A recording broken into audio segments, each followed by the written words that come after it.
Item ಯಾವುದೇ ಇರಲಿ try ಮಾಡಿ ಆಚಿ ಚಿಕನ್ ಮಸಾಲಾ. ರಾಜ್ಯದ 114 ಜಿಲ್ಲಾ ನ್ಯಾಯಾಧೀಶರ ವರ್ಗಾವಣೆಗೆ ಆದೇಶ ಬಂದಿದೆ. ಕುಲಕರ್ಣಿ ಕೇಸ್ ತೀರ್ಪು ನೀಡಿದ್ದಂತ ಗಜಾನನ ಭಟ್ ಅವರ ವರ್ಗಾವಣೆ ಕೂಡ ಆಗ್ತಾ ಇರುವಂತದ್ದು. ಎಲ್ಲಾ ವರ್ಗಾವಣೆಗಳು ಕೂಡ ಜೂನ್ 1ರಿಂದ ಜಾರಿಗೆ ಬರಲಿವೆ. ರಾಜ್ಯದ ಜಿಲ್ಲಾ ಸಿವಿಲ್, ಹಿರಿಯ ಸಿವಿಲ್ ಜಡ್ಜ್ಗಳು ಸೇರಿದಂತೆ ಒಟ್ಟಾರೆ 368 ನ್ಯಾಯಾಧೀಶರುಗಳ ವರ್ಗಾವಣೆ ಆಗ್ತಾ ಇದೆ. ಸಂತೋಷ್ ಗಜಾನನ ಭಟ್ ಕೂಡ ಇದರಲ್ಲಿ ವರ್ಗಾವಣೆ ಆಗ್ತಾ ಇರುವಂತದ್ದು.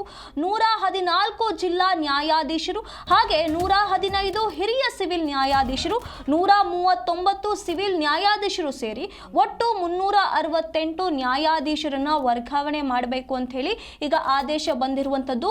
ಇದು ಜೂನ್ 1ರಿಂದ ಇದನ್ನ ಮಾಡಲಾಗುತ್ತೆ. ಈ ವರ್ಗಾವಣೆಗಳು ಜೂನ್ 1ರಿಂದ ಜಾರಿಗೆ ಬರುವಂತದ್ದು. ರಾಜ್ಯದ 114 ಜಿಲ್ಲಾ ನ್ಯಾಯಾಧೀಶರ ವರ್ಗಾವಣೆ ಆಗಿದೆ. ಏನು ವಿನಯ್ ಕುಲಕರ್ಣಿ ಅವರ ಕೇಸ್ಗೆ ತೀರ್ಪನ್ನ ನೀಡಿದ್ರು ಸಂತೋಷ್ ಗಜಾನನ ಭಟ್ ಅವರು ಕೂಡ ವರ್ಗಾವಣೆ ಆಗ್ತಾ ಇದ್ದಾರೆ. ಈ ರೀತಿಯಾಗಿ ಒಟ್ಟಾಗಿ ಸೇರಿದ್ರೆ ರಾಜ್ಯದ ಜಿಲ್ಲಾ ಸಿವಿಲ್ ಹಾಗೂ ಹಿರಿಯ ಸಿವಿಲ್ನ ನ್ಯಾಯಾಧೀಶರು ಏನಿದ್ದಾರೆ ಅವರೆಲ್ಲರೂ ಕೂಡ ಒಟ್ಟಾರೆಯಾಗಿ ಸೇರಿದ್ರೆ 368 ನ್ಯಾಯಾಧೀಶರುಗಳ ವರ್ಗಾವಣೆ ಆಗ್ತಾ ಇರುವಂತದ್ದು. ಈ ಒಂದು ಇದನ್ನ ಜಾರಿಗೆ ತರಲಾಗುವುದು ಜೂನ್ 1ರಿಂದ ಅಂತ ಹೇಳಲಾಗ್ತಾ ಇದೆ.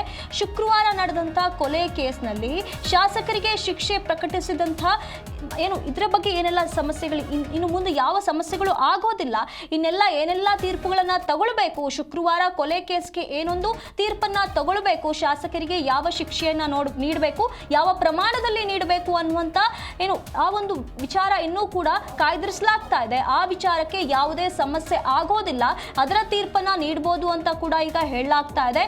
139 ಸಿವಿಲ್ ನ್ಯಾಯಾಧೀಶರು ಸೇರಿದಂತೆ ಒಟ್ಟಾರೆಯಾಗಿ ಇಷ್ಟು ಜನರ ವರ್ಗಾವಣೆ ಆಗಿರುವಂತದ್ದು. ಇನ್ನು ಈ ಎಲ್ಲಾ ವರ್ಗಾವಣೆಗಳು ಜೂನ್ 1ರಿಂದ ಜಾರಿಗೆ ಬರಲಾಗ್ತಾ ಇದೆ. ಅತ್ಯಾಚಾರ ದೌರ್ಜನ್ಯ ಪ್ರಕರಣದಲ್ಲಿ ಪ್ರಜ್ವಲ್ ರೇವಣ್ಣ ಅವರಿಗೆ ಜೀವಾವಧಿ ಶಿಕ್ಷೆಯನ್ನ ವಿಧಿಸಿದ್ದ ಹಾಗೆ ನಿನ್ನೆ ಈಗ ತೀರ್ಪು ಚರ್ಚೆ ನಡೀತಾ ಇರುವಂತ ವಿನಯ್ ಕುಲಕರ್ಣಿ ಅವರ ಕೇಸ್ಗೂ ಸಂಬಂಧಪಟ್ಟಂತೆ ತೀರ್ಪು ನೀಡಿದಂತ ನ್ಯಾಯಾಧೀಶರು ಕೂಡ ಈಗ ವರ್ಗಾವಣೆ ಆಗ್ತಾ ಇದ್ದಾರೆ.